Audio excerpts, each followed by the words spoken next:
بسم اللہ الرحمن الرحیم۔ السلام علیکم۔ اذان کی فضیلت۔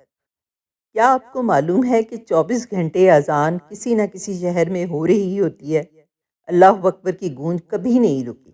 نماز فجر کی اذان سب سے پہلے انڈونیشیا سے شروع ہوتی ہے، اس کے بعد Sumatra, Malaysia, Dhaka, Sri Lanka, India, Pakistan, Afghanistan, Muscat, سعودی عرب، Kuwait, Dubai, Iraq, Iran, Istanbul, طرابلس، لیبیا، امریکہ تک مسلسل 9 گھنٹے فجر کی اذان ہوتی ہوئی واپس انڈونیشیا میں پہنچتی ہے، جہاں نماز ظہر کی اذان کا وقت ہو جاتا ہے۔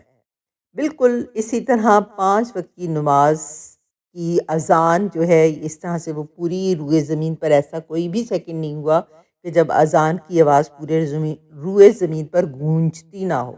سبحان اللہ، ماشاء اللہ۔ آپ بھی اس انفارمیشن کو آگے اپنے عزیز و اقارب اور دوستوں کو شیئر کریں تاکہ سب کو اذان کی اہمیت اور مرتبے کا اندازہ ہو۔ اگر آپ کو میری ویڈیو اچھی لگی ہے تو میرے چینل کو سبسکرائب کریں اور اپنے دوست احباب کے ساتھ شیئر کریں۔ جزاک اللہ خیر۔